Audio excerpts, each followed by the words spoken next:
My name is Mary, and I'm 33 years old. For the past 11 years, I've been focused on growing my career as a manager at Preston and Associates. While my younger sisters, Patricia and Jennifer, were busy starting their families, I was working hard to climb the corporate ladder.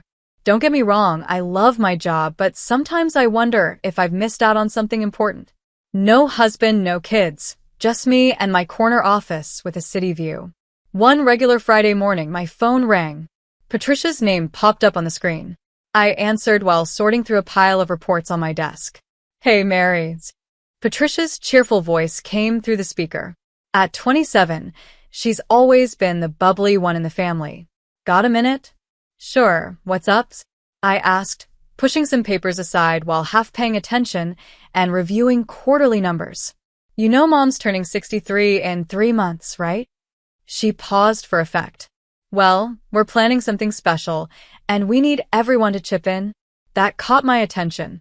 Okay, how much are we talking about? When Patricia told me the amount, I nearly choked on my coffee. It was more than I'd spent on my last vacation 4 years ago, by the way. I know it's a lot, Patricia quickly added, but it's for Mom, you know?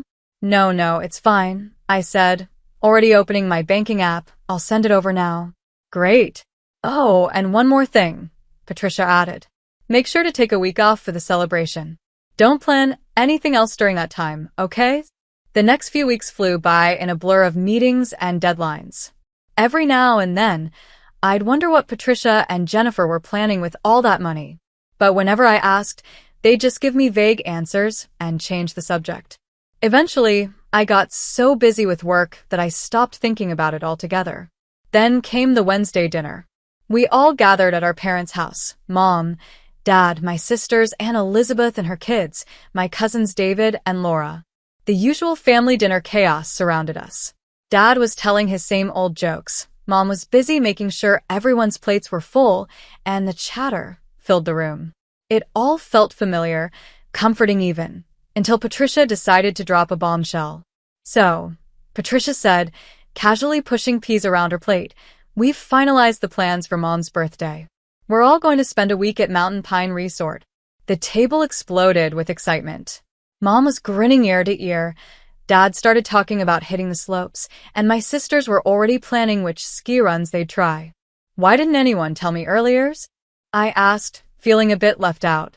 I don't even have a ski suit, and now there's hardly any time to get one. The room suddenly went quiet. Too quiet. Mom cleared her throat, and I instantly felt uneasy.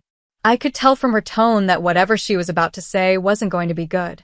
Actually, honey, she began, using the voice she reserved for requests she knew I wouldn't like but couldn't refuse. We were hoping you could do us a huge favor and watch the kids while we're there. I stared at everyone around the table, waiting for someone to laugh, to tell me it was all a joke. But no one did. The silence stretched on, broken only by the soft clinking of silverware on plates. You want me to watch the kids? I finally managed to say. All 5 of them. My mind automatically started counting. Jennifer's toddler Richard, Patricia's baby girl Amy, David's twins Thomas and Anna, and Laura's son Ryan. 6 kids under the age of 8. Well, you're so good with them, Mom said, as if that explained everything. They love their Aunt Mary. I looked around the table again, hoping to see someone crack a smile or show any sign that this was some kind of joke. But all I saw were expectant faces, waiting for me to give my usual answer. Yes. That's not fair, I said, my voice shaking slightly. I want to celebrate with everyone too. It's Mom's birthday, I heard myself say, my voice sounding strange, even to me. Jennifer, my 30-year-old sister, sighed and set down her fork. Come on, Mary. You'll be bored there anyway. It's going to be noisy and crowded. Bored? I repeated, the word stinging. How would you know if I'd be bored? She glanced at Patricia, then continued. You're great with the kids. They adore you. And let's face it, you don't exactly need a break from family life. My chest tightened. What's that supposed to mean? Patricia chimed in, her voice dripping with that condescending tone she had mastered. She just means you don't have kids or a husband to get away from like the rest of us. We really need this break. You understand, right? The green beans on my plate blurred as I blinked back tears. I wasn't going to let them see me cry. Quietly, I pushed back my chair and stood. Mary, Mom said, her voice soft with concern, but not enough to actually stop me. Without saying a word, I grabbed my purse from the counter and headed for the door. Nobody called after me. Nobody tried to stop me. The only thing I heard as I left was Mom's voice floating out of the dining room. Don't worry. She'll be a little upset at first, but she'll come around. She always does. As I walked to my car, their voices faded, already moving on to talk about ski slopes and winter gear. The cool evening air hit my face, helping to clear my head. 11 years. 11 years of putting everyone else first. Of being the responsible one. The dependable one. And this is what I got in return. It wasn't even the babysitting that hurt the most. It was the way they assumed I'd say yes without a second thought. The way they had planned everything without me, using my money, my time, my vacation days, without even asking. Like I didn't matter at all. I felt like nothing more than a resource, someone they could use whenever they needed help, not a true part of the family to include. Half the night, I paced around my apartment, replaying every family dinner, every holiday, every time I dropped everything to help them. The memories came rushing back, each one feeling heavier, darker, after what had happened tonight. I saw myself at 17, making dinner while Mom helped Jennifer with her homework. At 19, saying no to a spring break trip with friends so I could watch Patricia while Mom and Dad went on a weekend getaway. At 22, working 2 jobs during college just so I could help pay for Jennifer's prom dress. The moments kept coming, one after another, year after year, sacrifice after sacrifice. Mary, can you watch Richard for a few hours? Jennifer's voice echoed in my mind. I really need a break. Mary, would you mind taking the twins for the weekend? David's request played like a broken record. Laura's overwhelmed with Ryan and you're so good with kids. I'd always said yes. Always. Even when I had an important meeting the next day. Even when I was completely drained from my own work week. I had taken pride in being the dependable one, the responsible sister, the perfect daughter. I sank onto my couch, the cool leather against my skin bringing little comfort. My eyes landed on the photo albums on the coffee table. Family vacations, there I was, always the one behind the camera. Holiday gatherings, there I was, in the kitchen while everyone else laughed in the living room. When was the last time anyone had asked me what I wanted? What I wanted? The thought echoed in my mind. Patricia's words, "It's not like you need a break from family life," kept replaying over and over. As if my life, my career, my choices were somehow less important because I wasn't married or didn't have kids. It was like everything I'd done, every sacrifice I'd made, didn't matter because it didn't match their idea of what was meaningful. I couldn't sleep that night. I lay awake, thinking about how hard I'd worked through college, determined not to burden Mom and Dad financially. I'd earned a scholarship and pushed myself, and as soon as I graduated, I started my career. I'd helped put both Patricia and Jennifer through school, and I'd sent money home regularly to help with family expenses. I worked long hours, climbed the corporate ladder, and gave up so much for the family. And yet, none of it seemed to count. By morning, I had made up my mind. I wasn't one for confrontation, never had been. There had to be a peaceful way to handle this, to make them see my side without tearing the family apart. So I did what I always did when there was a problem. I tried to fix it. I waited until it was a reasonable hour on Thursday morning before picking up the phone. Mom answered on the 3rd ring.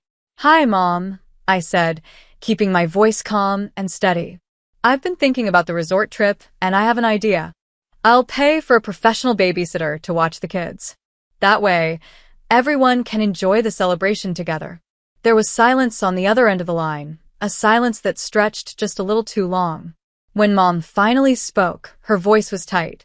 "That won't work, Mary," she said. "We can't trust some stranger with the children. They're used to you.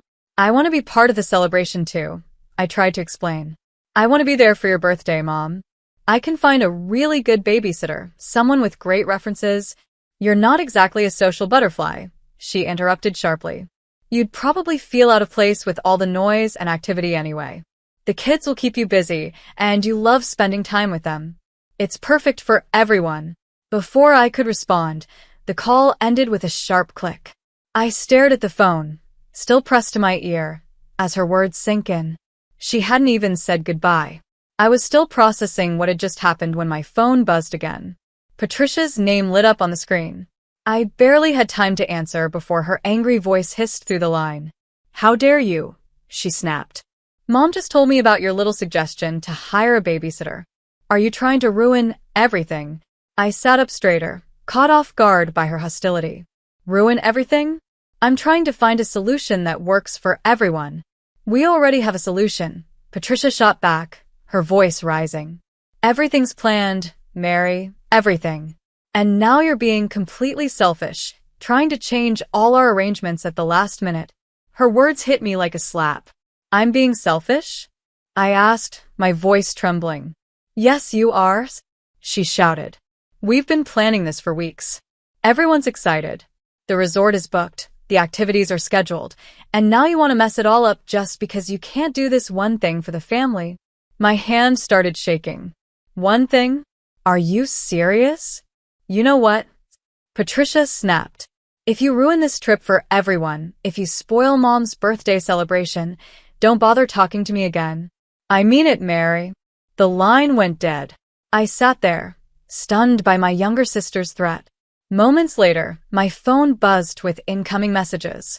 This time it was from Jennifer. "Family needs to stick together," her first text read. "We all help each other out," followed the second. Then another, "Remember when I watered your flowers last year while you were at that conference?" And finally, "You're good with the kids. They love you.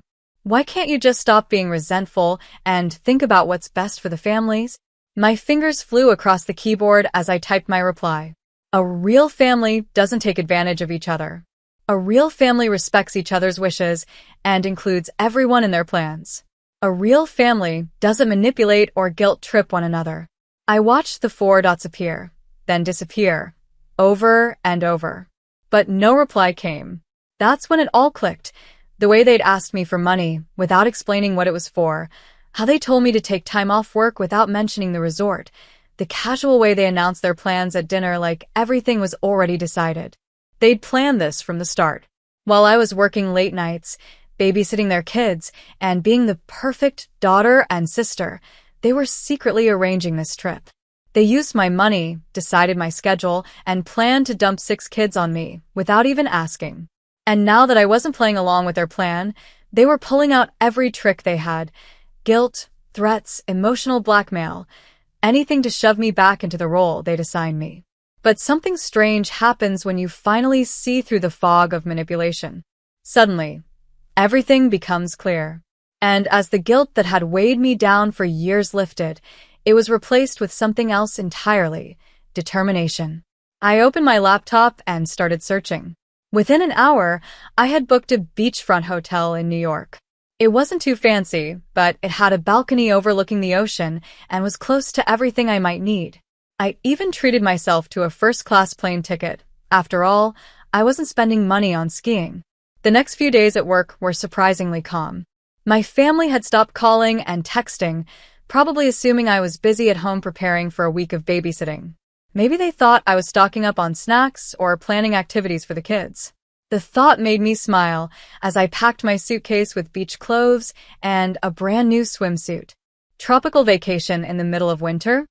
My coworker Samantha asked when she saw me checking the New York weather forecast. "Sometimes you need to do something unexpected," I replied, realizing how good it felt to say that out loud. On the morning of my flight, I took one last look around my apartment. Everything was spotless.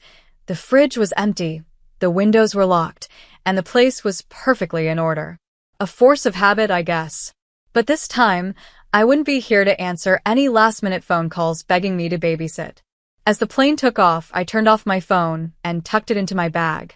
No social media, no emails, no family drama, just me, the beach, and a whole week of freedom. The New York air felt like a warm hug when I stepped out of the airport.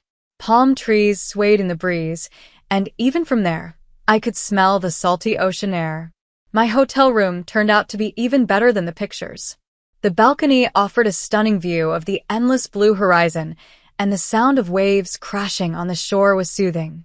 That afternoon, I walked barefoot along the beach, feeling the warm sand between my toes.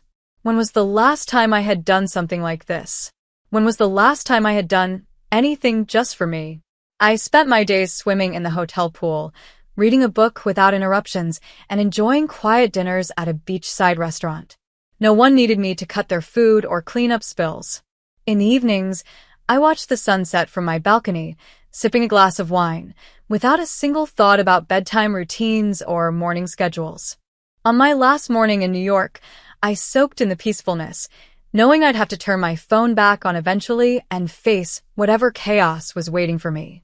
But I wasn't prepared for what I found. The moment my phone powered up, it buzzed nonstop. Messages, voicemails, calls, hundreds of them. The timestamps showed they'd started exactly a week ago, early in the morning. My hands shook as I scrolled through the messages. The first ones were from Patricia. "Where are you? We're outside your house." Then Jennifer. "Mary, open the door. The kids are getting restless." David chimed in. "Hey, we brought Thomas and Anna like we planned. Are you home?" And Laura. "Mary, what's going on? Ryan's asking for you." I could picture it so clearly. My sisters and cousins standing outside my empty house, 6 confused kids in tow, suitcases packed for the resort, their carefully planned trip falling apart. The tone of the messages shifted quickly, from confusion to panic. "Mary, this isn't funny. Where are you? Pick up your phone. What are we supposed to do with the kids? You can't just disappear like this." Then came the anger. Patricia's messages turned nasty. "You selfish witch. How could you do this to us?" Jennifer wasn't any kinder. "I can't believe how immature you're being. Mom's birthday is ruined because of you." Even Aunt Elizabeth, who is usually calm, sent a message that made me wince. "You ungrateful little. You've ruined everything." Mom's messages started later that day, and her words hit harder than I expected. "I'm so disappointed in you, Mary. I never thought you'd be this selfish, Mary. After everything we've done for you." That was Mom's text. Dad, who rarely texted at all, sent just one. "Your mother is crying. I hope you're happy with yourself."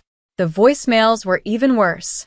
I could hear the anger, disappointment, and accusations in their voices. Then came messages from extended family members I hadn't spoken to in months, all chiming in to scold me.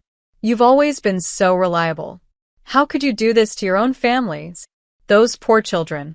You've ruined everything." I sat there in my quiet hotel room, reading message after message, learning exactly what my family thought of me when I stopped being their go-to solution. Their words, the names they called me, the way they questioned my character. It was like I was meeting a completely different side of them. A side that had been hiding behind fake smiles and casual requests for help. Without replying to any of them, I packed my bags and headed to the airport. It was time to go home, but I wasn't the same Mary who had left a week ago. The old Mary would have apologized, felt guilty, and tried to fix everything. But that Mary was gone. I had just finished unpacking my beach clothes when I heard loud, aggressive pounding on my front door. Before I could even get there, I heard a key turning in the lock, the emergency key I'd given my mom years ago, just in case. They stormed in like a hurricane, Mom leading the charge with Jennifer and Patricia right behind her, all of them red-faced and wild-eyed. The peaceful feeling I'd found in New York vanished instantly. "Do you have any idea what you've done?" Patricia screamed, stepping forward. "You ruined everything. Everything." I stood there, unmoving, as they let out their fury in my living room. The same living room where I'd babysat their kids countless times. Where I'd canceled my own plans to help with their emergencies. Where I'd always been the reliable one. Brandon and Eric refused to stay with the kids. Jennifer snapped, referring to their husbands. They both suddenly had important businesses to take care of. So, Patricia had to stay home with all 6 kids while we went to the resort. "She missed Mom's birthday because of you. The whole trip was ruined," Mom added, her voice rising. "Nobody could enjoy themselves. All we did was talk about how you betrayed us, how you let everyone down." Your father couldn't even ski properly because he was so upset. They kept yelling, talking over each other, each one more dramatic than the last. Their words swirled around me, louder and louder, but instead of feeling crushed, something inside me snapped. Not in the way they expected. I started laughing. The sound of my laughter cut through their shouting like a knife. They froze mid-sentence, staring at me as if I'd lost my mind. "What's so funny?" Mom demanded, her face turning an even darker shade of red. What could possibly be funny about this situation? I wiped tears of laughter from my eyes, my voice steady now. "Don't you see how ridiculous this is? Do you really not understand how absurd you all sound right now?" "Absurd?" Jennifer sputtered. "What's absurd about?" "You secretly planned this entire trip," I interrupted, my laughter fading. "You decided, without asking me, that I would watch your kids. You took my money, told me to take time off work, and assumed I'd fall in line with your plans. Now, when everything fell apart because of your assumptions, you're here blaming me like I'm the villain. But you've always helped before," Mom said, her voice softer now, almost confused. "You've never said no. And that's exactly the problem," I shot back. "Because I always helped, you started taking advantage of me. You stopped seeing me as a daughter or a sister. You started seeing me as free childcare. You stopped caring about my feelings, my plans, or my life." "That's not true," Patricia protested, but her voice was weak, lacking its usual force. "Really?" I raised an eyebrow. "Then why didn't you include me in the planning? Why didn't you ask if I even wanted to go to the resort? Why did you assume I'd be fine staying behind with 6 kids while everyone else celebrated?" I scanned their faces, hoping to see some flicker of recognition, some hint that they understood what they'd done. But instead, their expressions hardened.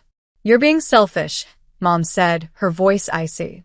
"You ruined my birthday, hurt your sisters, and disappointed the children. This isn't how I raised you." I felt the last thread of hope snap. "No, Mom. "You're the ones being selfish. This whole situation is your fault, not mine." Mom drew herself up to her full height, her face like stone. "If that's how you feel, then maybe I don't have a daughter named Mary anymore." I met her gaze and said quietly, "If that's what you want, Mom, then so be it." It's been 5 weeks since that final confrontation in my living room. 5 weeks of silence, broken only by the occasional notification from my phone. When one of my family members makes another indirect post on social media, I barely react anymore. Last week, Mom wrote, "Some people only think about themselves," followed by dozens of supportive comments from relatives and family friends who only know her side of the story. Patricia's post came next. "Family should always come first," with a picture of her daughter. She added, "So blessed to have people in my life who understand what that really means." Then there was Jennifer's post, a long paragraph about toxic people who destroy family bonds with their selfishness. She didn't tag me, of course, but everyone knew who she meant. A few months ago, these posts would have crushed me. I would have spent hours thinking up responses, losing sleep over their words, and wondering if they were right. But now? I just scroll past. Sometimes I even smile at how predictable they've become. My life is different now. Instead of spending weekends on standby for last-minute babysitting calls, I've joined a local book club. At the first meeting, I sat in a cozy coffee shop on a Wednesday morning, feeling strange but free, knowing my phone wouldn't buzz with a desperate plea from one of my sisters. Last week, I booked another vacation, a trip to Europe in the spring. I didn't check anyone's schedule or worry about anyone else's needs. I saw a good deal and booked it. Sometimes during quiet moments, I think about my nieces and nephews. I miss them, but not the way they were used against me. I hope that one day, when they're older, they'll understand. Maybe they'll recognize the same patterns in their lives and make different choices. I still have the emergency key Mom used that day. I keep thinking I should mail it back, but something stops me every time. Maybe it's a tiny hope that someday they'll understand, that they'll see how unfair their actions and expectations were, how they took advantage of my love for them, that they'll realize family shouldn't mean sacrificing yourself for everyone else. But I'm not waiting for that day anymore. I'm done putting my life on hold, hoping for their approval or understanding. For the first time, I'm putting myself first, and it feels right. Yesterday, I deleted the family group chat from my phone. I didn't make an announcement or try to explain. I just let it go. I simply removed myself, quietly and without fuss, from yet another obligation, another source of stress. Some might call this selfish. My family certainly does. But I've learned there's a big difference between being selfish and having self-respect. Sometimes, the healthiest thing you can do is walk away from people who only value you for what you can do for them.